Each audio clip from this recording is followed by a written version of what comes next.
Okay, so it's a pleasure to have Peter Zoller today. Peter will be giving. I mean, this talk was supposed to be the Rosen-Perez lecture series colloquium, but due to the circumstances, we'll keep it as a Zoom talk. Peter is a very well-known physicist in quantum optics. He's done many important works, received many important prizes. I think including the Wolf Prize. And today he's going to tell us about programming quantum simulators. Thank you, Peter, for agreeing to give this talk. Okay, so thank you, Nathaniel, for inviting me. And also, I want to say that my original plan was actually, Yossi Avron had invited me a year ago to give a talk at this Rosen-Perez lecture series. I'd even booked my flight at that point and so on and everything, but then COVID came, as all of us know, and then the whole thing fell apart. So I'm very happy that this thing is now happening with a certain delay and then in a virtual way right now. So what I would like to do here today is give sort of half colloquium and then kind of switching over to the work that we're doing at the moment and kind of very active research, what our interests are right now, by telling you a little bit about programming quantum simulators. And let me start out by giving you a little bit of a background. So my own interests are in atomic physics, quantum optics, and of course, about maybe 25 years ago, having laser-cooled atoms, ions, and all of these things, people building atomic clocks and so on. Quantum information came along, and I think that atomic physics, quantum optics was sort of set up just at that moment to take on these new challenges. And this was the time where Ignacio Cirac and I entered this whole thing by coming up, with ideas like to do trapped ion computers down here, optical lattices, you build Hubbard models, you do Rydberg arrays. Again, build many body models, polar molecules, and then sort of maybe more real quantum optics, cavity QED, and all of that stuff.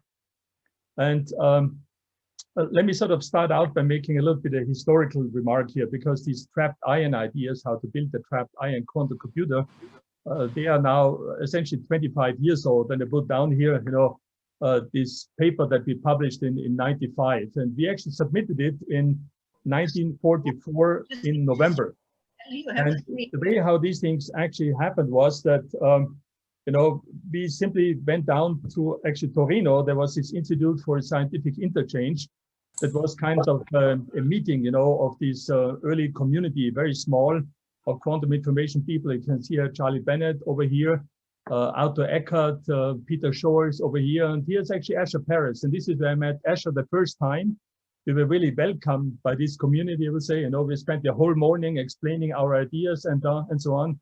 And then after 2 days, we left home because we really felt now we have to write up our paper. So this was my first encounter with actually Asher. And, I met him many conferences afterwards. And of course, the seminars that we have now, or conferences on quantum information, they are, of course, no longer this smaller group that you can see over here. We have now these really huge conferences. I think maybe we are not seeing the presentation properly. We are stuck on the first slide. Really? You're stuck on the first slide? Yes, please myself. Can you see now? No. Not yet. No. So maybe then what I do is that I just cancel that over here and start my sharing again.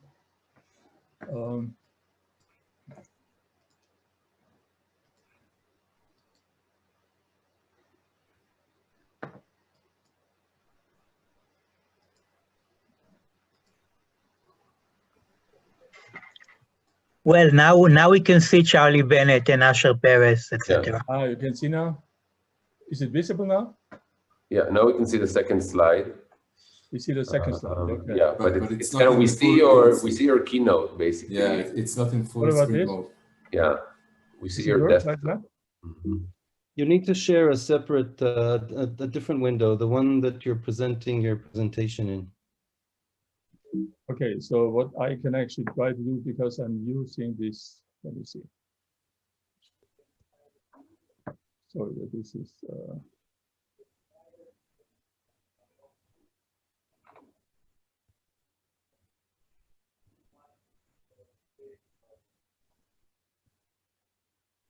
Can you see now? Oh, okay.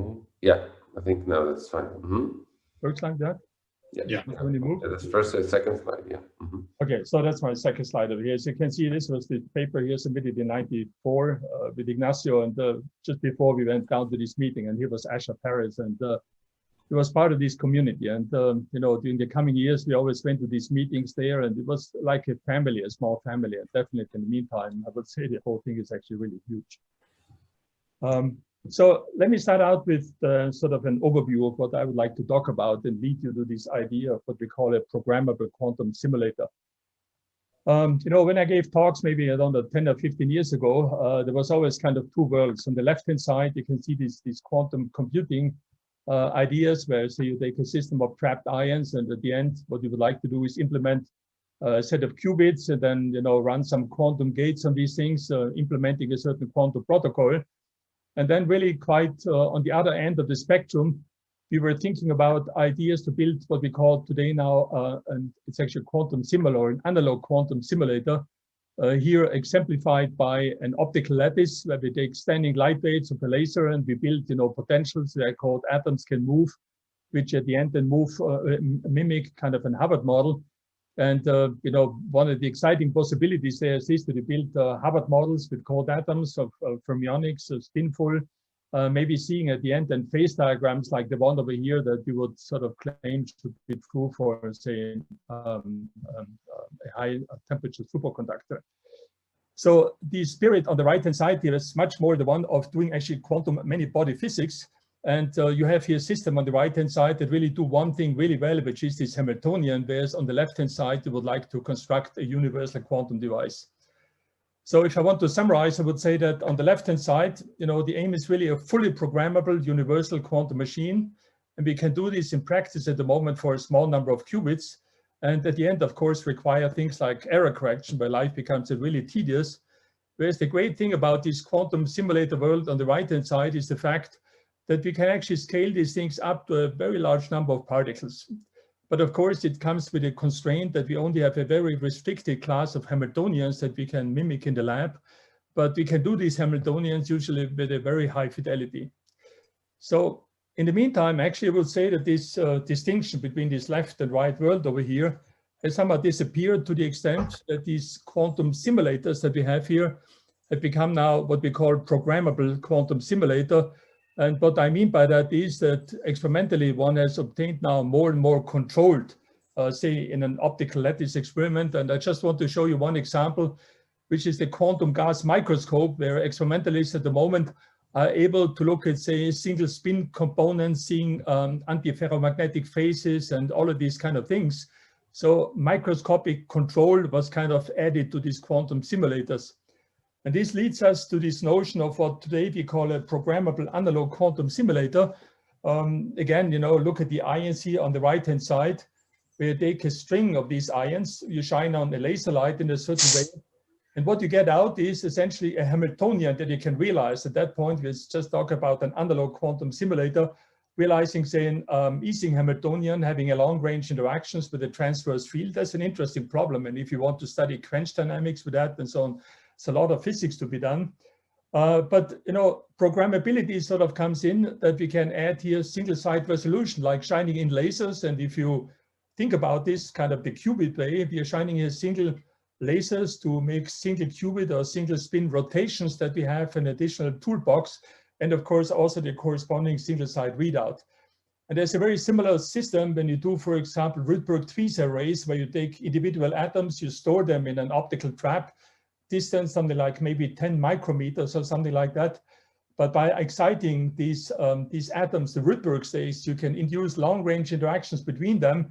And the bottom line of the story is, again, that you can realize in the lab certain kind of Hamiltonians that are spin Hamiltonians, and you can just build them. But the opportunity that you have now is this: you have now a way of combining, you know, these kind of natural Hamiltonians that I have over here with these single spin or single qubit operations. And you have a certain amount of possibility to actually program these devices. And what I will do in the following is this, that I want to tell you about the specific situation that we have in Innsbruck, where we program these quantum simulators. And I would say the great opportunity is that we can scale the systems up. So in Innsbruck, this exists at the moment on the level of about 50 qubits, or actually 50 spins. And you do not have universal programmability, but you have partial programmability. So there's an interpolating world between the extreme of doing a quantum computer, and on the other hand, you would do something like a quantum simulator that just maybe mimics a certain Hamiltonian. And what we're doing now is this, that we are playing with this limited controllability and trying to run codes on these things to do certain quantum computations, but in the very specific setting of this programmable quantum simulator. So I would expect that these things we talk about at the moment, they exist in the lab now for 50 in Innsbruck, for example, in Rainer Platz's lab, but that you can also scale these things up, maybe to a few hundred, then maybe there's a game changer, because then you have to start to talk about error correction, which is not part of the game over here. Let me be a little bit more specific here. Here you can see from Google Maps a view of the Innsbruck campus where we are. Here's the University of Innsbruck, where the physics department is or was. Here's the Academy of Sciences as part of this building on the right-hand side over here. Here's this company that Rainer Platt and I founded now some time ago that tries to build some of these things with hardware.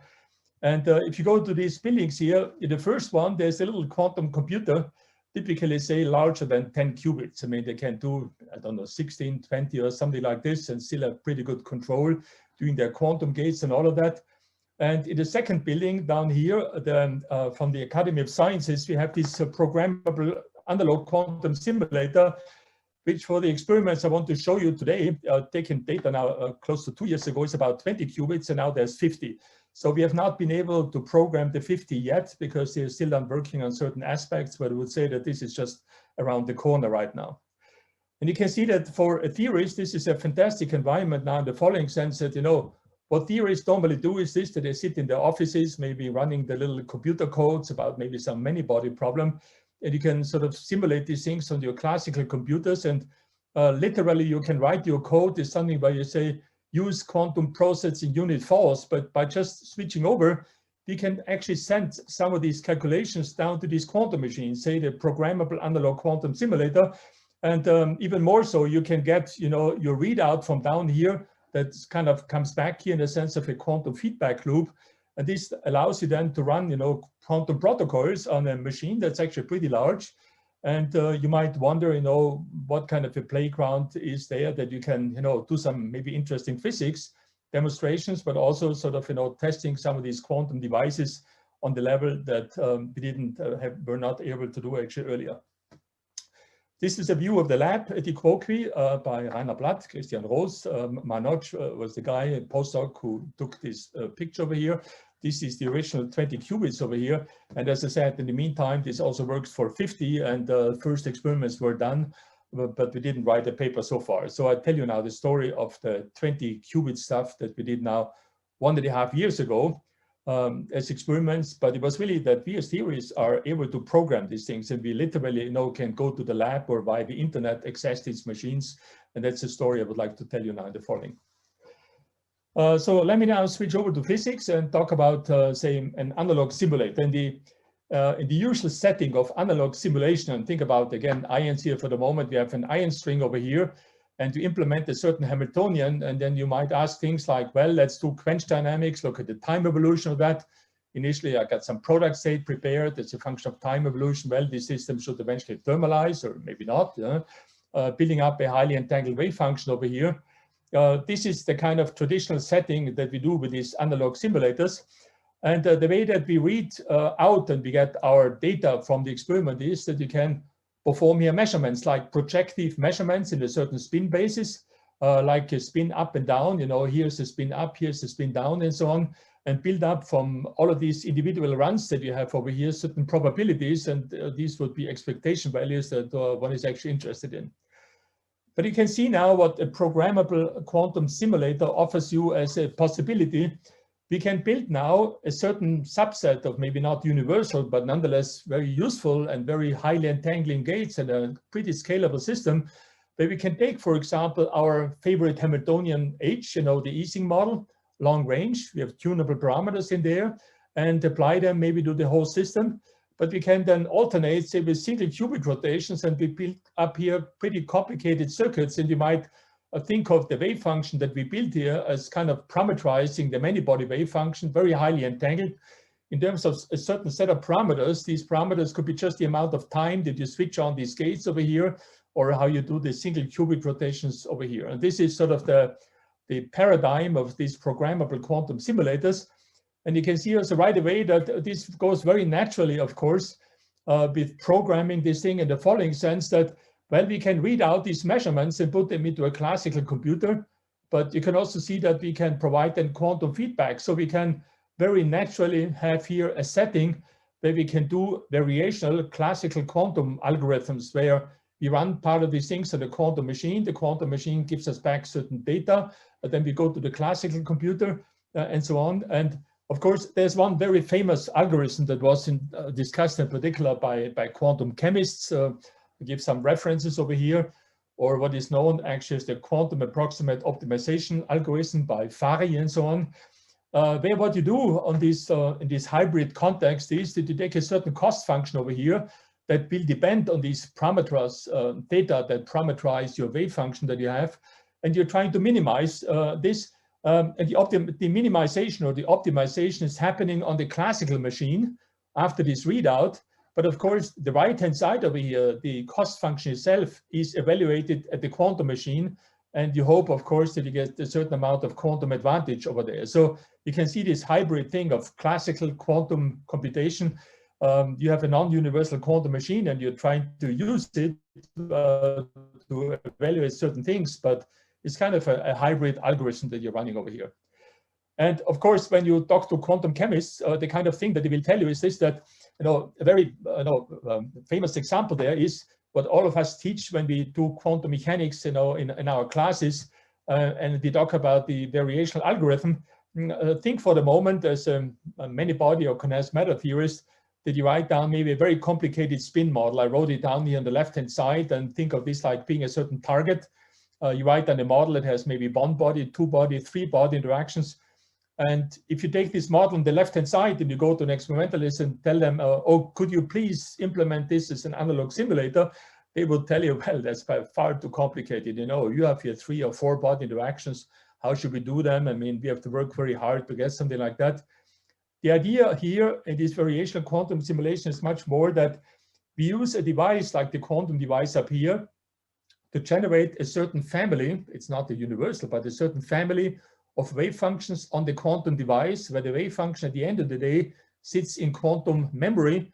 And then you're trying to evaluate here a cost function on your classical machine by taking your target Hamiltonian, which is simply, written down on a piece of paper as 1 body terms, 2 body terms, 3 body terms, and so on.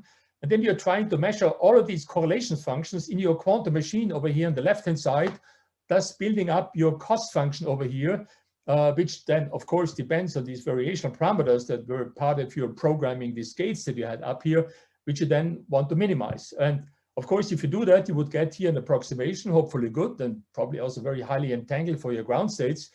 And the great thing is that you're kind of using the quantum resource over here, which is non-universal, and maybe the context of the ions very specific. This system only knows one thing to do well, which is an Ising model, and nothing more except for the single qubit gates. But we can build, circuits up to a very deep depth.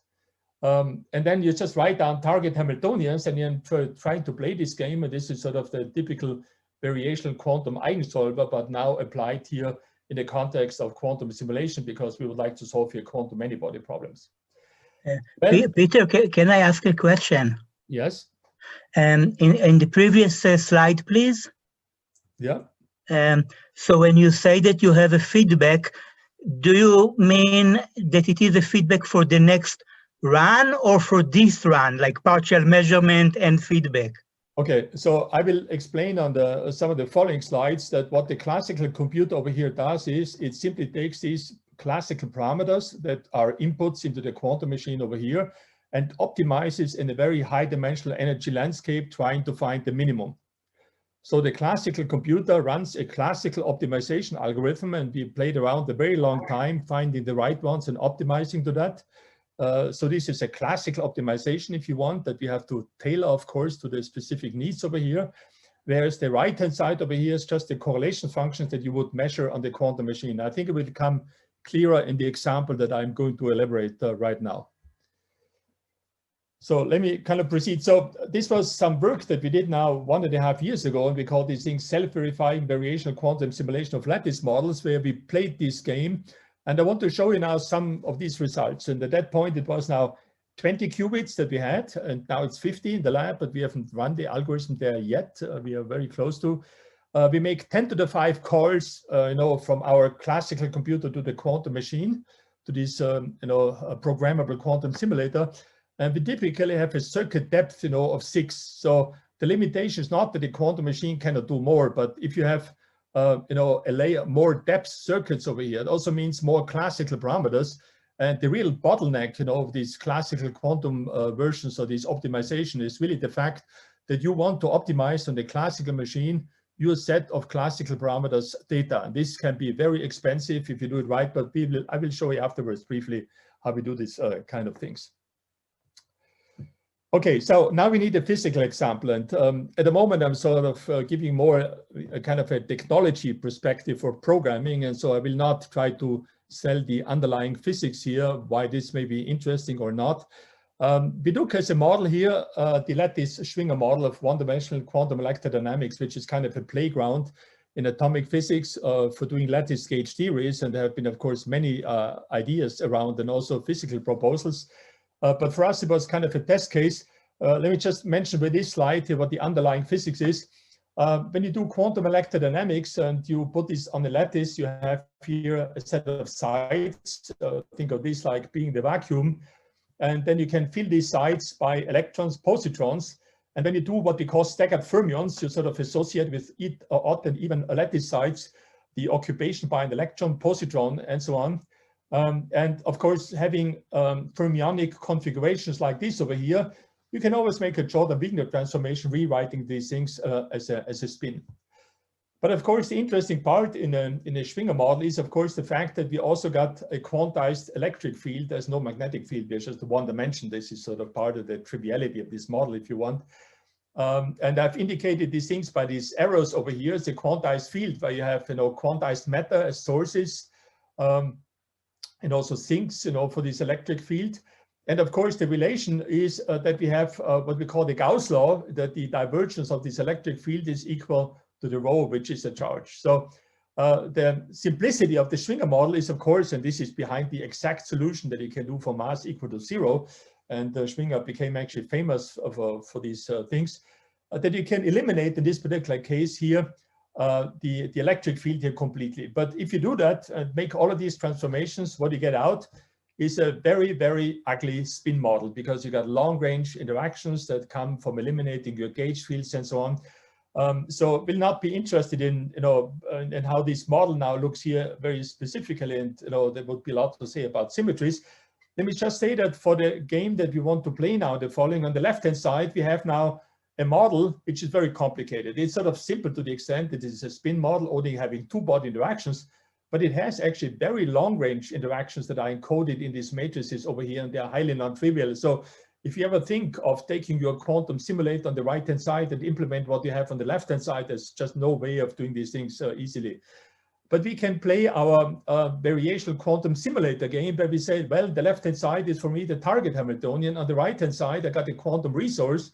What the quantum resource is able to do is just to do my Ising model and also the single qubit rotation. So we have the possibility of constructing wave functions as we write them down here, building up from these unitaries, depending on all of these different parameters over here, from single particle rotations, but also these entangling operations over here that correspond to this Ising model that we have here. And so you can generate very complicated, highly entangled states over here. And then, of course, variational quantum simulation would simply say, well, let the classical computer know what your target Hamiltonian is. This is the thing on the left-hand side. And then what kind of correlation functions you would like to measure on the quantum machine to evaluate the cost function. And then from there, you would simply proceed and doing this kind of a game and finding the optimization and then finding how well you do. And this is what we have done. Here you can see kind of an outline. This is the classical computer sending variational parameters, theta over here. That's a whole vector, 15 in our case, to the quantum machine. The quantum machine is then running a circuit, where all of these variational parameters over here enter. There's a lot of little secrets hidden in here that I'm not going to tell you now here for the moment. I just want to say that the Schwinger model has certain symmetries, and part of these symmetries we can implement in hardware so that the Hamiltonian that underlies these things, like there's a conservation of the total spin and so on. You can see flip-flops that we can pick Hamiltonians that encode or sort of represent symmetries on the hardware level, but certain symmetries, like for example, CP symmetry can be encoded as certain, variational parameters that have a certain relation. So we can make symmetry-protecting circuits sort of playing on the hardware side, but also on the software side. And there's a lot of details to be said, but let me just show you sort of, what the final result is. And this is sort of more like showing where we are in terms of this technology, when we run these kind of codes in these machines and what we expect theoretically and how well these machines do. On the left-hand side, you can see, and I will show you now in a few slides, explain all of the background. This is a typical optimization trajectory, how as a function of my various iterations of calling the quantum machines, this is on the axis down here, my energy, this is the energy over here, sort of improves in my quantum variational algorithm. And we do this now here for 20 ions. We do this for 15 variational parameters and a circuit depth of 6, and the budget that we say to the classical program, please do not call the quantum machine more often than 10 to the 5, because otherwise, it just takes too long. So that's 10 to the 5 calls is actually a pretty good number. And now sorry, can I ask a question? For a given value of parameters theta, how many measurements I should run in order to determine the expectation value, which is the energy? Okay, that's a very good question. I was going to answer this on the next slide, but let me answer this thing right away here. So typically what we do is this, that when I measure a certain correlation function, or we measure certain correlation functions, we do about 30 runs of the quantum simulator to get the corresponding expectation value. And this gives you then, of course, with the shot noise corresponding to the 30, a certain value. When you build up then the total cost function on, and you start to compare the different values of different parameters, then in certain cases you might say, well, the error bar that I've generated here from my shot noise is maybe too large. I cannot decide between the energy value for this parameter set and this parameter set over here. Maybe I should make sort of add more theta points to reduce my shot noise. And so it is built into the algorithm that, so to say, in the first step, you take about 30 shots. Then afterwards, you start to add more if you need them. And this is part of this optimization. When you do this parameter optimization, then you have to optimize these things on the landscape. And you know that this is a noisy landscape. And when you classically optimize, you have to make a decision, or your code has to make a decision. Do I spend more of my resources exploring more of the parameter space? Or would I rather explore for fewer set of parameters, getting a sort of more accurate, a smaller error bar for my energy landscape? And we played around with a lot of these things. I have to say that it was really Rick van Bynen who wrote the corresponding code in my group, that at the end, by playing around with all of these things, we were able to optimize this purely classical optimization, taking into account the shot noise in the machine, by a factor of about 50. This was a factor of 50 speed up by just understanding how these quantum machines works and how this interplay between these competing things, exploring the landscape versus sort of, reducing your shot noise works. And I think that the experiment would not have been possible without us gaining these insights. And it took us, I would say, half a year to really try to understand all of that. So let me just give you the overview here now, and on the following slide to give you a little bit of feeling of what's going on here. Here you can see this orange line, how we converge down to the ground state in energy, reaching a certain final value. When you see all of these dots over here, you might ask yourself, what are all of these sprinkles that we have over here? Well, they are the classical algorithm exploring for different parameters, what the energy landscape is, and then sort of deciding, I want to focus here and there. And in the particular runs over here, the classical machine found that there were two competing minima. You can see that on the right-hand side, the blue ones and then the orange ones over here.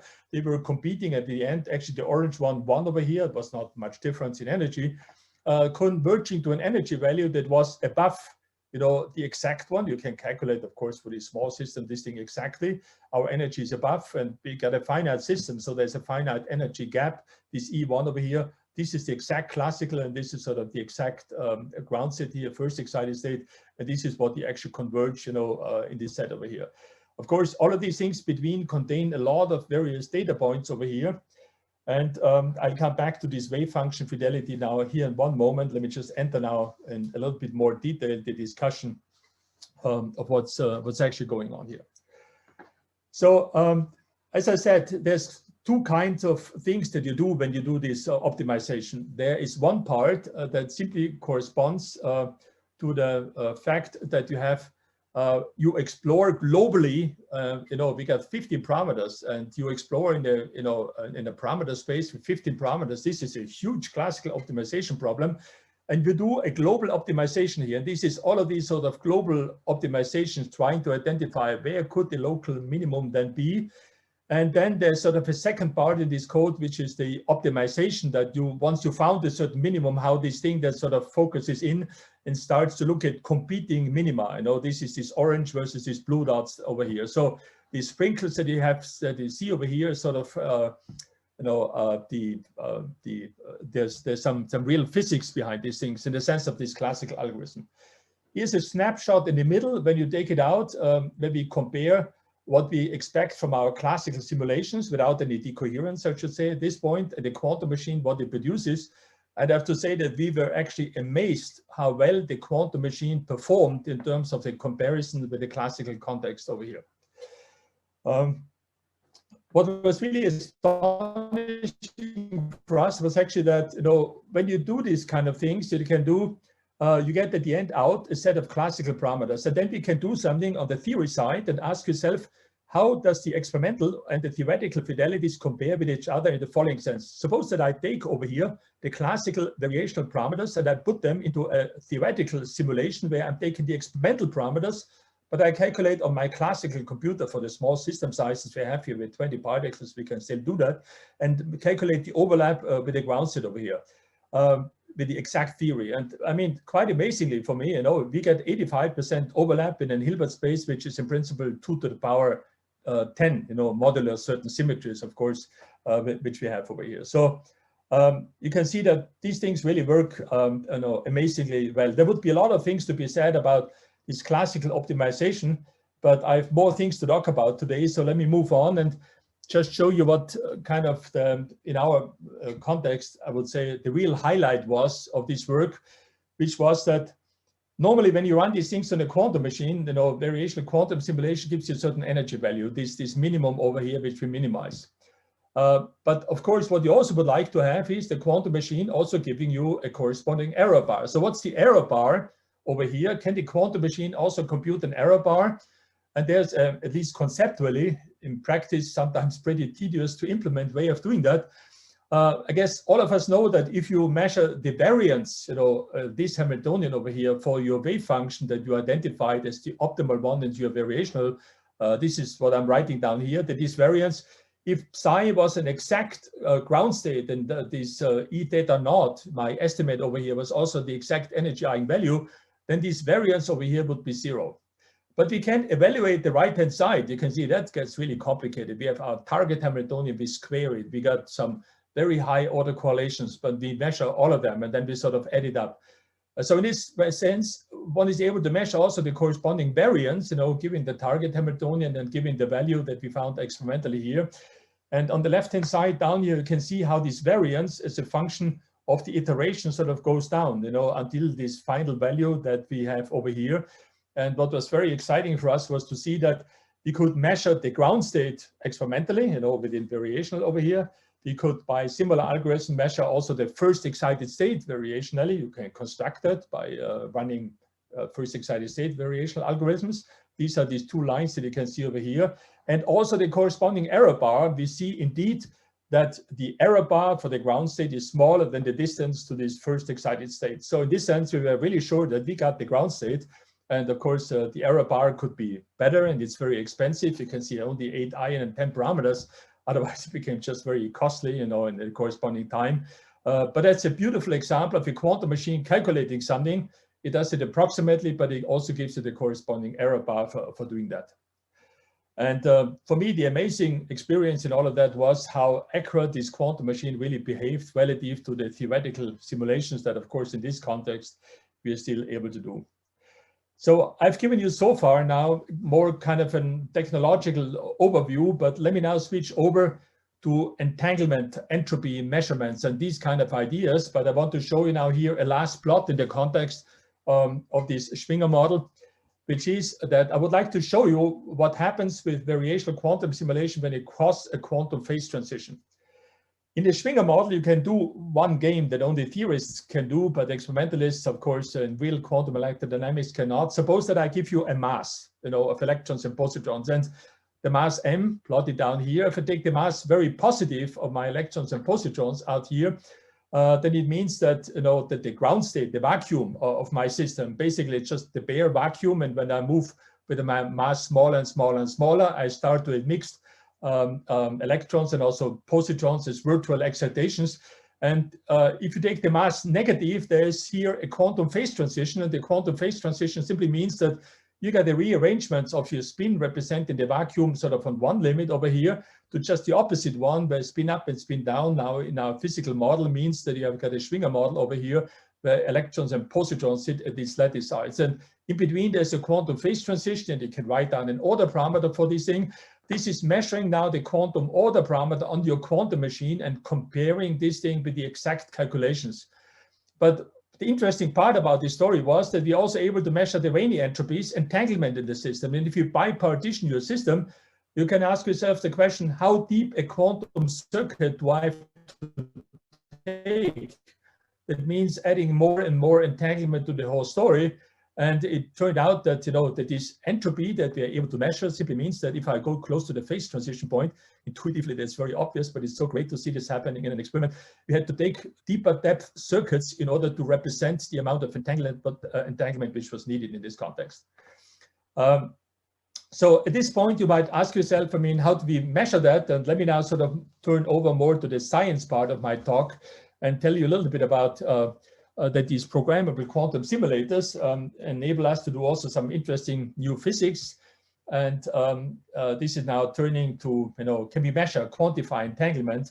And at the end, even talk about this learning of this entanglement Hamiltonian that I would like to give as sort of the conclusion of my talk here today, showing that we applied these things recently and how we are able to do that just in a setting that I explained to you right now. So starting point again, what I showed you earlier, I told you, we have these beautiful analog simulators. We can do our Quench dynamics. We can do our measurements. And but you might also ask, can we do measurements over here of certain systems or observables that are hard to measure in traditional quantum condensed matter physics? And one example for that is Renyi entropies or entanglement entropies. But I'm going to explain now to you a protocol. And this is what we call randomized measurements that we can easily implement on these programmable quantum simulators. And that at the end will allow us to devise new type of protocols that we can program on these machines, revealing at the end new physics. And we're going to do now something which is kind of completely, sounds completely crazy over here. Namely, we've done this beautiful Quench dynamics over here. But what we're going to do now is this, that we want to mess up the nice wave function I have over here by applying a random unitary. And these random unitaries that we apply over here, at the end, they will be taken from a circular unitary ensemble. It can be either global or local, so like a local spin rotation or maybe a global one, circular unitary applied to the n-body system. And of course, if I do what I describe over here, my probabilities will depend on the use, which are the unitaries that I put over here, these random things. So my readouts will sort of know that. But the kind of game that we are now playing is actually the following one, that you can see that these are probabilities for a quantum device that depend on these unitaries U that are parameterized in a certain way. This is my random unitary operation where I know the corresponding parameters that I applied over here. But I can now look at classical cross correlations between these quantum probabilities over here. And this is something that experimentalists can actually measure very easily. But what they mean is this, that this is also a very interesting new opportunity to actually somehow measure on the quantum simulator new kind of quantities that are typically very, very hard to measure, or you don't even know how to measure them at all in the traditional condensed matter physics. And you know, why are they sort of easy to measure? Well, you tell your experimental friend, run your quench dynamic once, you know, store all of your unitaries over here and keep a little database of them. Next day you go in and you do them, you know, maybe on a different device, maybe with the same device, and look at the cross correlations over here. So you can easily take sets of data, accumulate them, and then look at these cross correlations, you know, where the unitaries here and here are just from the set of data that you stored on your classical computer. So again, this becomes kind of a hybrid classical quantum protocol, which we have over here. And then you can do various things. And we have written, you know, based on this paradigm, a whole bunch of paper. I will tell you, because this is so easy to explain here, that we can measure here entanglement entropies. We can do some cross-platform verification. This is asking the question, I give you two quantum machines, A and B. Do they really get on the level of a many-body wave function the same result? And this is one way of comparing that. And for the reduced density operators, and in part this was even implemented in experiment, we can talk about OTOCs, out of time order correlation functions, where we measured OTOCs, you know, using these techniques. Or also a paper last year, how to measure topological invariance. You know, we can measure topological invariance, including time reversal and all of these kind of things. Playing unitary games where maybe you have a U star over here, but the U over here looking at cross correlations. So this is a very general tool over here that we can use, and it's easily done on the present day devices that we have. But let me now sort of switch to the physics and apply this tool. Here, can you ask you a question? Yeah. So you need a large enough ensemble here in order to have a well-defined average, I guess. Yes, Yeah. I mean, you are bringing up the question, how many, no, there's kind of two averages in here. One is the quantum average, giving me the probabilities. Right. Yeah. And the other one is the ensemble over here. How many U's do I have to do in order to get convergence? Right. And of course, looking at that has been one of the key questions that we always ask in this context. Because, you know, one thing you might also say, well, if I do tomography, how does it compare with tomography? You know, and from tomography, I can also get entanglement entropies. But it turns out that these systems, that these kind of protocols, you know, they behave much better than doing tomography. And we could only convince the experimentalists at the point where they could see that with these protocols, they could investigate much larger systems, you know, with a 20 qubit quantum simulator. You can really study the total, we can actually study 20 qubits in this whole context with these probabilities, which for tomography would never be able to do. So we are not saying that this is polynomial or anything. Actually, I mean, if you look at Renyi entropy, there is an exponential in there, but the exponential is sort of so much more friendly that it allows you to go to much, much bigger systems. No? But let me show you an example how these things works in practice. So the question that we want to ask now is this: we want to learn about entanglement of our system. And suppose that we got a many-body system. This could be a ground state or a quench dynamics. And of course, the system is entangled if it doesn't factorize like a product state that we have over here. So in other words, if I define a reduced density matrix rho A over here, so this should be a B over here, but we trace over the second part of the system, this defines a reduced density matrix. And if you look at the purity of the density matrix over here, if this purity is less than 1, then, you know, we got a pure set over here. This is a measure of entanglement. And of course, you can also then take the logarithm and then call it the Renyi entropy. You can do these things for higher order ones. And we were always very intrigued, you know, can we actually measure this in the lab? And the usual answer for that is, well, you have to do tomography. So can we measure that? And the problem, of course, being that all of the physical quantities that we always measure are linear in rows. So this is something like rho squared. How do we measure rho squared in the lab? Well, as I said, one answer to this would be that you do tomography, where you measure really the density matrix and then you calculate traced rho squared, the purity of the system. But the problem is really that you can do that only for very small systems, because this is exponential, you know. And it's very expensive. You can do this only for very small system sizes, and we want to develop something that scales in this sense much better. And I'll come back to this later on, how we can measure tomography much more efficient by knowing something about the quantum state, namely that we do quantum simulation. But at the moment, we are completely agnostic of the state that we want to measure. So one example, and I just want to give you the recipe over here, was actually the following one, that Suppose that you produce in quench dynamics, say with an ion, some very complicated state that you would like to measure now of a certain subsystem over here, your Renyi entropy. The prescription basically comes down to this, that we go to the first, second, and here third qubit, and we randomize these things, according to a circular unitary ensemble. And I'm writing over here, this is a unitary, which is now tensor product of individual spin rotations. And then we do our readouts over here. And then, as I said, I'm not going to give you the proof behind it. If you form a quantity where you take the probabilities for one set of unitaries and you cross-correlate with probabilities for the same unitary, but for different readouts, see SA and S prime over here are just different readouts that you get over here, then there's a certain formula that, of course, gives you a random variable, because, I mean, this is for a specific U over here, and so this will be a random variable that you generate over here. And we could show that if I take the average over many unitaries of this random variable, this is just the trace of rho squared. I can give you the proof, and this would take me about 5 minutes, but I don't want to spend time on that right now. I can do that afterwards when we talk about it in the questions if you want to. Let me rather show you that when we play this game, how well these things work in an experiment. So again, we are back to our trapped ion simulator, 10 or maybe 20 qubits that we have over here. We have our long-range Ising model that we do over here. Now we're doing quench dynamics. And we want to see now in quench dynamics, these purities or these Renyi entropies as entanglement entropy. And we would like to see the buildup of entanglement in quench dynamics when we approach finally thermalization. But in the experiment, of course, they cannot really go to the thermalization point, because then decoherence would enter actually before that. But you can see that we can go actually quite a long way. So think at the moment about a system of 10 ions that we have over here. And what I'm going to show you now is this, that if I take just the density matrix of a single ion here, just the first one by itself, it will correspond to the point over here. And this is the measured purity over here at the initial time.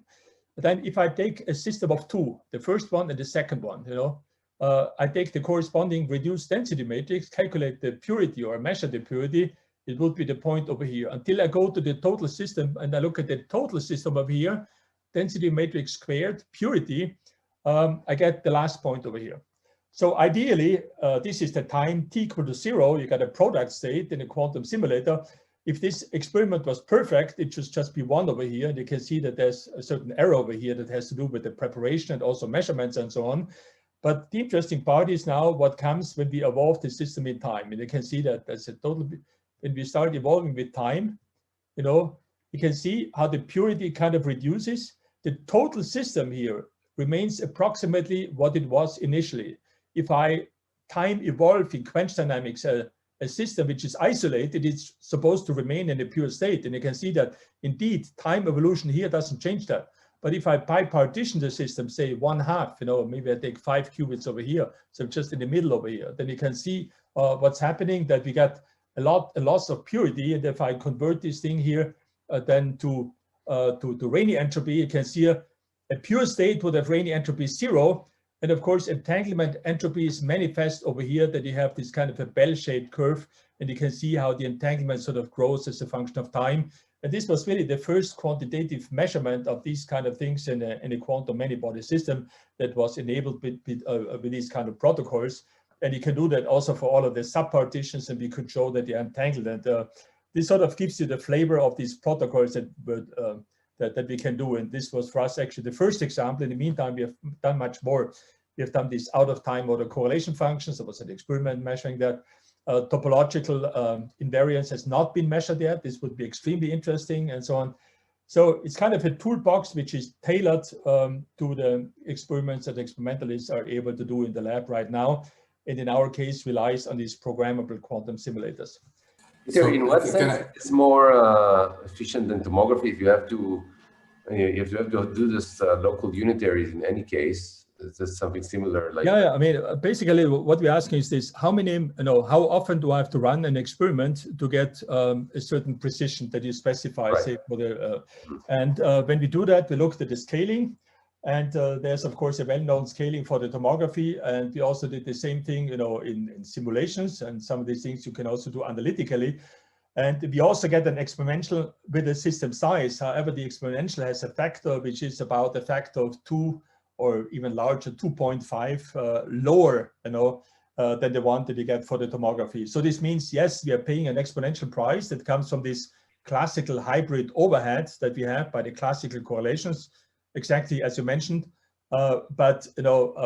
But we focus directly on the Renyi, so we can be much more efficient. And in practice, this means that instead of the usual, I don't know, 5, 6, 7, or maybe 8 qubits is a nightmare already for tomography. In practice, many of these things can be done on the present devices that Rainer Blatt has for about 20 qubits. So is it like a smarter sampling of the system in some sense? Yes, well, if you call it smart, of course, I should agree at that point, yes, but I would say that, Renyi entropies is sort of, let me sort of continue my talk over here, that you get a little bit more the point of that we are able to extract many more quantities of interest. And I would like to give you now a second example of a protocol that was using actually these data taken at the point where the second protocol for us on the theory side did not exist yet, and talk a little bit about entanglement Hamiltonian tomography, where we use experimental data that were taken here, but we sort of reanalyze them in a completely new context, being able to extract quantities that we never dreamed of when these original data were taken. And so maybe I'll tell you this next story and then we come back to your question. So let me now go to ongoing research, and we put a paper on the archive not too long ago, and we have some other papers in preparation. And I will try to again put this in the context of these experimental settings and explain it there, and then sort of switch over to more theoretical concepts that we envision as future developments that we can do. What we did so far was that we talked about the Renyi entropy, just the purity of my reduced density matrix. Of course, if you're really a greedy person, you might ask, well, I would like to know much more. For example, suppose that we do our Quench dynamics, and if you look at the right upper corner over here, with our many-body system, and I subdivide it, and I'm writing down here a Schmidt decomposition, and a measure of entanglement here, of course, would be how, for a certain partition, how many terms would you have over here? And the question that we were asking ourselves, could we, by analyzing an experiment, see the growth of entanglement, that more and more Schmidt terms enter as we increase our quench time, that we see finally even maybe towards equilibrium, that we go to thermal equilibrium. Our goal was, can we measure the Schmidt decomposition in an experiment? Can we tailor or twist the experiments that I talked about before, the corresponding analysis, that we can extract these Schmidt coefficients over here? Or then, to be sort of even more greedy, can we get the entanglement Hamiltonian out? Entanglement Hamiltonian is nothing else but the logarithm of rho. And you might ask, well, that's about the same. Why, when you talk about rho, it's tomography, so you also need the same thing over here. I want to argue afterwards that for many body systems, we very often can parameterize this H that we have over here in a much more efficient way. And this gives rise to a very, combined with randomized measurement, efficient way of doing tomography, where we can go to a very large system sizes, being able to extract this H tilde over here. And we have a classical protocol, but also we are now converging to more and more quantum protocols at the same time. That's kind of the setting. So we are now more greedy, asking for more. But what I really want to ask now is the following thing, that we want to measure basically this entanglement Hamiltonian. Nathaniel at the very beginning asked me, you could also have called all of these things learning of the entanglement Hamiltonian. Of course, let's maybe call it learning now here for the moment. And of course, they're very, very aware and have studied in all detail, and are actually very excited by these papers that appeared now a little bit over a year ago on this learning of a local Hamiltonian from local measurements. And the paper by also here from Stanford, Chi and Rana, determining a local Hamiltonian from a single eigenstate.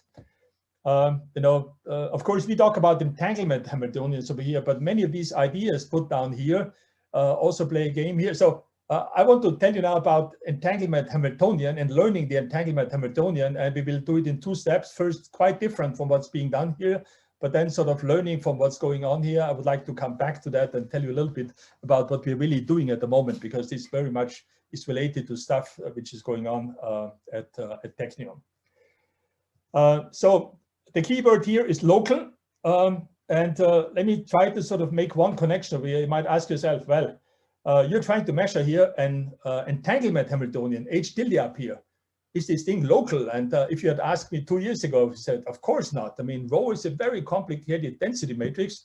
If I take the logarithm, I get something out which is much more complicated. And the answer is, amazingly enough, and for me was personally a big surprise and insight learning about it. It turns out that very often these entanglement Hamiltonians over here, if the state that generated them was generated by a local Hamiltonian, is actually also local, or very close to local. And so in some sense, we know something, or we guess, so we can test something about this entanglement Hamiltonian over here. And I put the question mark in here because, you know, if the entanglement Hamiltonian is sort of local or approximately local, and then we can make an efficient tomography, because locality means that this parametrization of this density matrix will depend on very few parameters. And this allows us then to develop an efficient tomography. And once I have that, I can extract, you know, from quantum simulation experiment, to the extent that this is true, of course, a lot of things. And I will show you afterwards that we applied it and how well these things work, even outside of regimes where we were sort of very surprised. You know, in principle, it should not work, but it works extremely well. And I want to convince you now by giving you some kind of a qualitative insights of these things. So, you know, having asked the question this way, I want to make now 2 statements. That number one, remarkably, and this was really a surprise for me, in many cases of interest, when we do quantum many-body physics, this entanglement Hamiltonian up here is also close to local. It's not always local, you know, but very often in quench dynamics. For example, if you do quench dynamics and you take results from conformal field theory, which means that you're at the critical point, then we know from conformal field theory explicit expressions for these Hamiltonians, and they are local, you know. And if you take the Bissiniana-Wichmann theorem of quantum field theory that talks about Lorentz invariance ground states in quantum field theory, if you take ground states, it turns out that the Bissiniana-Wichmann theory tells you, yes, the entanglement Hamiltonian is local, but it has sort of like a local temperature. I'll talk about these things afterwards a little bit. So in many cases of interest, not in all of them, the entanglement Hamiltonian is local. And this then sort of leads us to a new kind of tomography, which at the end is also based on randomized measurements, where we do actually the following idea. What we do is this, that we say, oh, why not try for the density operator that we confront with experimental data, make a local ansatz, and we have to make a guess over here. But very often this guess that we make over here is very much guided by this Bissiniana-Wichmann theory, conformal field theory, and so on and so on. And then we fit them to data. Then we ask, you know, can we verify that this is true? Because of course I can fit whatever I want to data and I get an answer. But you also want to verify, and at the end, falsify or verify, and maybe based on that, improve the ansatz. And there's certain parameters in here, in this local ansatz for the Hamiltonian. So we make a local few body ansatz and then do a tomography. And this gives us a very efficient way of doing tomography, which allows us to extract the entanglement Hamiltonian for many cases in an amazing way. And at the end, even sort of becomes a kind of a testing ground. You know, I would like to see an experiment where a quantum simulator shows me the Bissiniana-Wichmann theorem, you know, that we believe is sort of very fundamental, or that we can compare with conformal field theory, maybe outside, of course, the regimes of validity, where it's not a priori at all true, you know, that these things might actually apply or not. That's kind of the, you know, mind that we have behind that. And let me now convince you by going back to an experiment and showing you some results, okay? Again, I talk about quench dynamics over here, and I say now, I would like to see the growth of these Schmidt values over here, how the entanglement is building up in quench dynamics. And of course, we want to do it much more efficiently than doing tomography, as I said earlier. The basic idea is now the following one. Well, as I said, I sort of know that for very long times over here, we expect, of course, this reduced density operator to be something like a Gibbs ensemble. And this is, of course, one example where you sort of know, under quotes, that the entanglement Hamiltonian values are just equal to the inverse temperature times the system Hamiltonian for the subsystem that we have over here. So that's an example. But we are sort of going to use make an ansatz over here, you know, with a lot of fit parameters, but it's local, very few parameters at the end, which makes it effective. So before I show you how this works and sort of the deeper working behind it, let me simply show, when we do all of that, what we get out when we take the experimental data that were taken in a different context. We're now back to the quantum simulator here, same game that we played here before. And now I'm simply showing you the following, that we're doing here quench dynamics over here, and we are asking, can we it is very efficient tomography by the ansatz of a local Hamiltonian, get the reduced density matrix out, and at the end measure the Schmidt values, and therefore see the buildup of entanglement in quench dynamics sort of going on live, if you want to. Again, this is the Hamiltonian for what we do, and I show in the left-hand side now, first of all, just some theoretical calculations that indicate what you expect from theory. Here I plot this entanglement spectrum, e to the minus psi alpha, and these are the Schmidt values over here. And at the very beginning, at time t equal to 0, we have 1 and 0 for all of the other ones. Why? Because the initial state was a product state. But if you progress as a function of time, you got more and more entanglement, which is induced by the quench dynamics. And look at this mess which is going on down here. This is a very highly entangled state that asymptotically approaches more and more the thermal equilibrium. And if I plot now, again, purely on the theory side, the von Neumann entropy over here, you can see this line over here. You can see that in quench dynamics, how the entanglement entropy increases and increases. We were asking, can we see that in an experiment, even by existing data?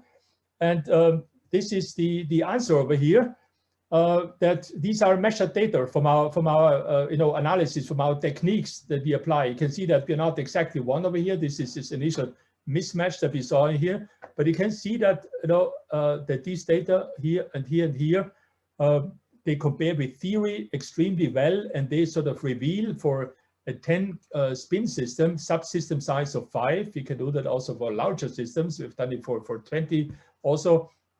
They reveal how entanglement builds up as a function of time using these techniques that I sort of outlined qualitatively earlier. And now knowing, of course, the entanglement Hamiltonian from the experiment, we can also calculate here the von Neumann entropy and compare with theory. And you can do this on various levels. I'm not going to explain the details over here. You can see over here that indeed this is the experimental data. This is the first measurement, I guess, ever of the quench dynamics buildup of a von Neumann entropy, how it builds up as a function of time that we can extract from measured data. So there would be a lot to say here. Here is sort of the entanglement spectrum at various times, and it would say that that's actually quite amazing agreement between theory, our theoretical expectations doing DMRG, and not putting in any decoherence actually at this point. We can add it or not, but it turns out to be unimportant, and we are able to reproduce, a lot of the final details by this kind of measurement over here. Let me say a few words about how we actually do that, and then we go over these things very quickly because I have to converge to the end of my talk here. As I said, this is sort of maybe more for the experts now who want to learn it. What we do in our tomography is this, that we make a local ansatz for this Hamiltonian over here. And what we do is this, that we test this ansatz by verifying, having then certain threshold, and then expanding the ansatz. And let me simply show you how we do that. So the way how we do it is this: we know from Bisuniano-Wichmann, but also conformal field theory, that the entanglement Hamiltonian is sort of, well, I give you a certain system Hamiltonian like the one over here.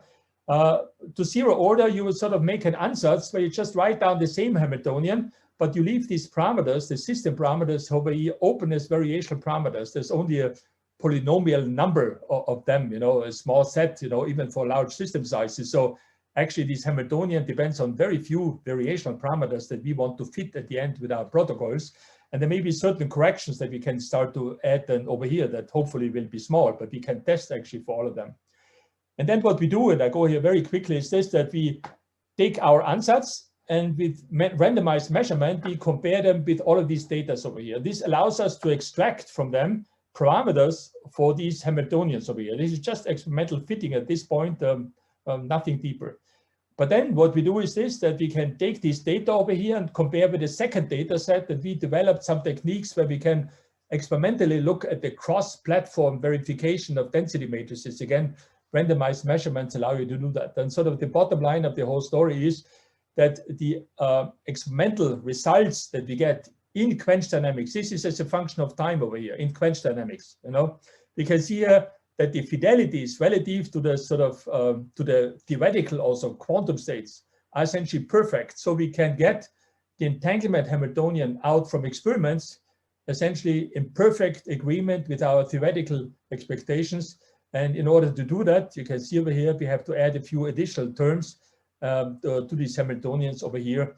And you know, at this level, this is basically a puristic ansatz, but we were amazed how well these things work.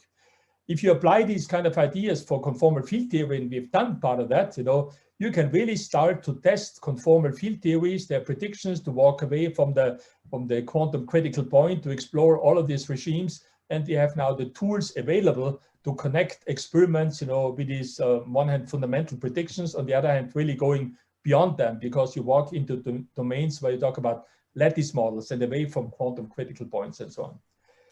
Peter, how long are these times in terms of the J of the coupling in the Hamiltonian? Which is generally seconds. Or...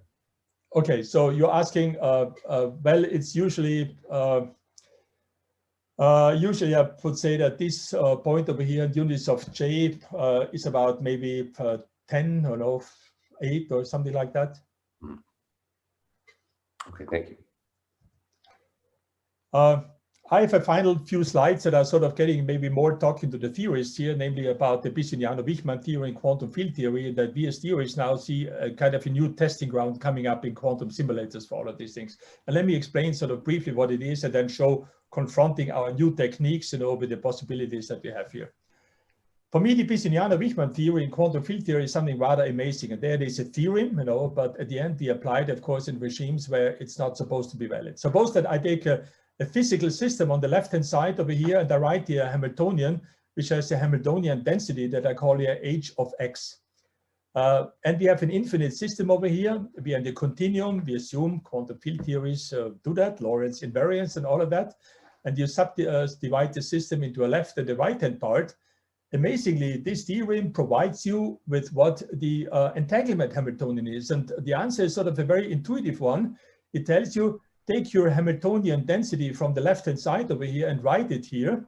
This is like a thermal distribution, but it has a local temperature. So we have a beta of x over here. Normally a temperature in the thermodynamic equilibrium would be constant, but here's like a local temperature. And it makes the prediction that this local temperature should actually be proportional to the x. And actually this has a very simple physical meaning. It simply means that when I look at my density matrix and I go more and more to the edge, then this sort of means that you got more and more entangled, well, with the other side, which is over here.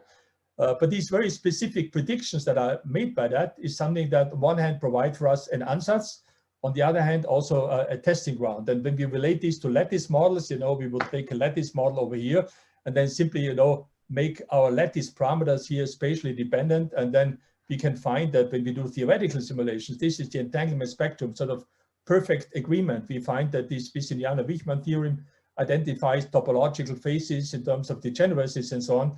But we can now say, can we measure all of that? And we can do that by, again, going back to our Hamiltonian over here. And I'm not going to explain to it the details, but this ramp that you can see over here is an efficiently extracted ramp where we can see Bissoniano-Wichmann in a lattice model. And this is down here a quantum phase transition where you see degeneracies here on the left-hand side and the splitting of the entanglement spectrum on the right-hand side. And here is a statement about how many measurements it needs. This is tomography, goes exponentially, and our results are down here. You only have to make very few measurements to do these kind of things and to test all of that. So sorry for being a little bit hand-waving here at the end, but really what I want to tell you is this, that I think we have some new tools now available that can interpolate between very fundamental theoretical questions that talk about entanglement, Bissoniano-Wichmann, conformal field theory, and going beyond their regimes of validity and correlating them with quantum simulator as a testing ground. And I should also mention that we are now working on different kind of algorithms in this whole context, and there's some results that I don't really have time to show now here. If you want to know some of that, maybe I should talk to Netanel about some of these things, because they are very much related to what the kind of things done at Technion, but we can do this outside of this talk over here. So let me come to a summary and conclusion here and an outlook. I've talked about programmable quantum simulators, about variational protocols that we can run today really on the quantum machines, you know, and the amazing is it just works, you know. And that on the theory side, we can develop new things like randomized measurement toolboxes. And we have developed here and demonstrated also, you know, this quantum Hamiltonian tomography where we on this frontier between knowing something about the entanglement Hamiltonian, but also testing it, we can develop some completely new techniques that allow, I think, to enter us completely new territory. And this is here the entanglement spectrum now for 20 ions, measured 7 qubits over here, and this is the agreement of these kind of protocols. And as my last sentence, I just want to say that I talked here about quantum variation protocols. We are writing papers at the moment about extending these variational ideas from quantum simulators to quantum sensors. You can ask a question like, we can do Ramsey experiments. I mean, behind an atomic clock, that's what people, of course, do every day. But we can try to play variational games where we ask, can we construct the best input state in a variational sense and the best measurement, again, in a variational sense, having as a cost function sort of, certain signal to noise ratios, if you want them. So we identify certain parameters that we can implement today on our present quantum simulators or quantum computers and let them act as quantum sensors like in an atomic clock. And there's a whole story out there that we have developed, and we're just in the process of writing it up. People involved are mentioned down here. There's not only programmable quantum simulators, there's also programmable quantum sensors that have, of course, very specific quantum technological applications where the same kind of ideas apply very much to what I told you about in this talk. And of course, most important, in the last slide, these were some people involved. Christian Kockel, a PhD student, Rick van Beinen is a postdoc. Andreas Elben was behind the randomized measurements together with also Benoit Vermersch. And we were joined recently in this context by Bhuvanesh and also Thorsten Zacher. And here's a group of people down here that are involved in some of these other projects. So thank you for listening to me, and sorry for the slips in between and showing my slides in between. Okay, thanks a lot, Peter. Yeah, let's see if there's any questions. I have a question. Okay. Yeah. So when you were talking about learning the entanglement Hamiltonian, so if I understand correctly, in the end you use these randomized unitaries in order to learn it.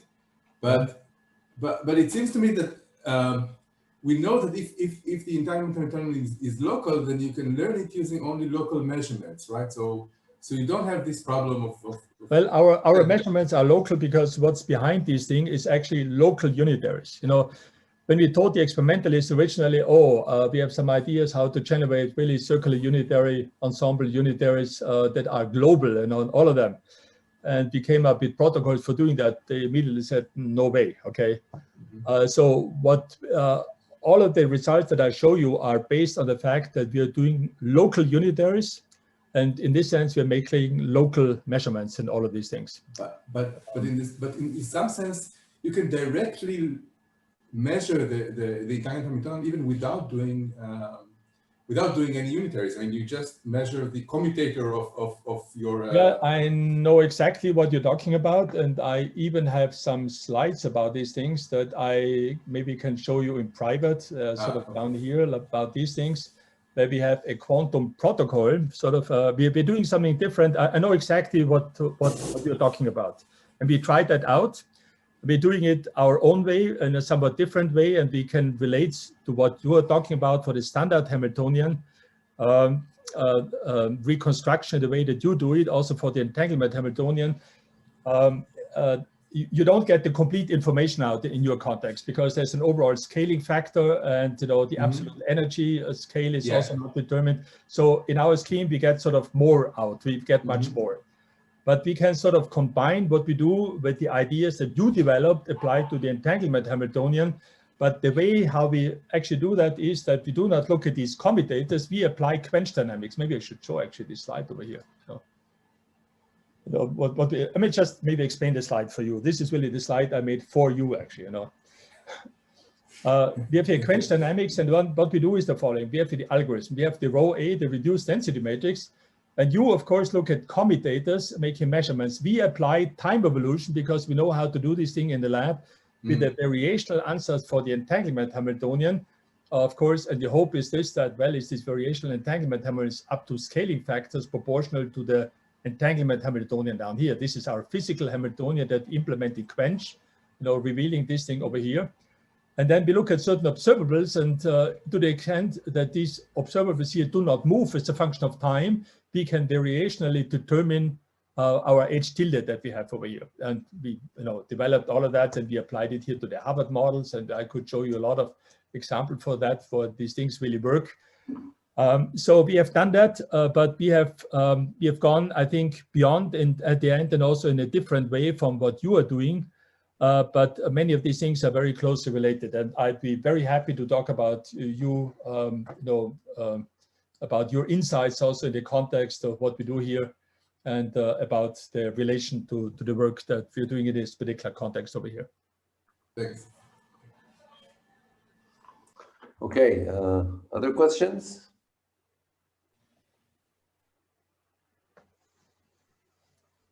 So Peter, in these plots, in many places also before you, for example, and when you discuss the variational methods for looking at ground state or excited state, you had something called delta theta. How do you define the theta? Is this just the difference between the true and the optimal and the current? You talk about the first part. This was yeah. the part on the. Sorry for dragging you all the way there. I mean, like this one over here. Okay. Okay. So actually, what we have in here is that everything at the end can be measured with this thing. So when we do, for example, this, okay, this is the part over here. So we can experimentally measure with our protocols by running our code E1 for the theory. So this is the first excited state, and we can also measure the ground state, and we can measure the variance. So all of these quantities here are measured. So when we say that our error bar experimental, is smaller than the distance to the first excited state, then in this statement, all of these quantities are measured quantities. Okay, because here the theoretical expectation value, the theoretical exact result was actually up here. Excuse me, the theory result is here. This is the experimental one over here. And there's some, so we could verify from our theoretical simulations that the experiment produced the right results. But at the end, in this comparison, everything is measured experimentally. So it's really a self-verification that you measure the variance, you measure the ground state energy, you measure the first excited state energy, you take the difference, and then you compare with the variance. Thank you. Other questions?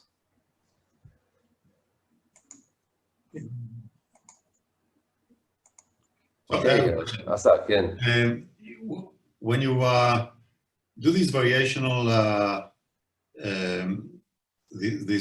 computations, how do you estimate the cost relative to a classical calculation of the same wave functions? I mean, because if you get simple wave functions, the classical calculation could be very short. So, well, I want to make one thing very clear. This was for a Schwinger model, involving here now 20 particles or so. And your laptop can do these things immediately. I have to say that in some of these simulations where we really made close comparison with the experiment definitely outperformed in some of these, quench dynamics and variational calculations that the classical computer. So at the moment, we cannot claim to be in a quantum supremacy regime. But the whole thing, I think, really gets interesting once you go to 2 dimensions. And once you start to add things like fermions to the whole story, we can do all of these things right away, how we do it over here in 2 dimensions. And then, for example, if you do classically contractions of, say, PEPs and so on, this is classically very expensive. And here the quantum machine does these things for you. But iron, sadly, at the moment, I just won these systems, and so we could not demonstrate that. But if you go to Rydberg arrays and so on, there's 2D systems. And so I think that in different physical setups, these ideas that we have here, and also the codes that we have here, could be immediately applied. And then the question that you raise, of course, is a relevant one. But I make no claim over here that we are sort of more efficient than classically. This is more really to demonstrate these machines do, what we claim or expect them to do in our context. I guess that my question is what families of variational wave functions can you target? Let's say even in higher dimensions. Are you restricted to things that look like tensor networks, or is it more general? Well, okay. So in the case over here, it depends on your quantum resource. So in the present case, this was an ion trap. What does an ion trap do? It represents sort of naturally a long-range Ising model with tunable parameters where even the range can be tuned. So this ability of long range actually is a very interesting one. So the question that you are asking is really like this, you go to a certain platform, what do you have naturally available as these Hamiltonians that can be part of the gates that you construct? And then, is there kind of a natural fit for some, variational classes that you generate over here? Certain problems that you would like to target are kind of a natural fit. And I have to say that the Schwinger model over here is sort of something in between. It has certain symmetries that are reflected also in our ion trap simulator. So there's kind of a match between your resource that you have and then the corresponding target. If you apply these things blindly, you will be dead. But if you're sort of clever about picking the right kind of problems and have some understanding, and this is some development, there's some real physics going on in understanding, I got this resource, what kind of families can I generate with entangled states, and what kind of Hamiltonians can I target? We played this game for the Hubbard model, and so on and so on, sometimes with good results, sometimes not good results. So this is kind of the secret a little bit, that sometimes it works basically well, in other cases not. But going to high dimension, fermions and all of that, I mean, that's a fantastic playground. And I think it's really a more physics question that I can make specific statements about. How does it compare with tensor networks and so on? But you go to higher dimensions, this thing will offer an advantage, but it's something to be explored in much more detail. Yeah, thank you very much. Other questions? Another question related to that, maybe. You said you only use 10 to the 5 measurements to get these results? Yeah. Budget like that. So yeah, I would say it looks from the outside as completely remarkable. I mean, you get such an exact result for so few measurements. So is there some kind of, the statistics, some different measurements have somehow improved themselves here, or there is some sort of effect? Because it seems that if you took all this budget and you divided it to all these small terms in the Hamiltonian that you measure in the end, you will end up with so few measurements for each term, but still you get very good. Well, as I said, for every correlation function that you do, and you should not forget that in every run, we are able to do in parallel many measurements. So it's not that you go to first correlation function, measure this 30 times, okay? So you it's can like do this it in parallel check, because you just got a readout and you got statistics of all of your probabilities, and from them, then you extract these kind of things. So one run in this sense gives you much more information than I think what you had in mind right now. Okay, I see. Okay. It's like Wilczek a paper about doing parallel tomography of yes, but it sort of appears here naturally. All people with a quantum gas microscope do exactly that. I mean, for quite a long time. Yeah. Okay, thanks. Other questions?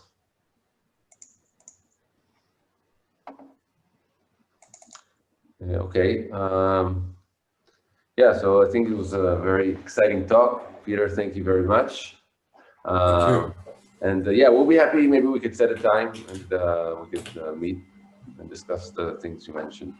Okay, so thanks very much for the invitation. And as I said, I sort of put in this last slide in order to trigger a little bit maybe the conversation with you guys there. I was hoping to do this in person, but but Zoom is So we could set a time and then we'll be happy to discuss those things.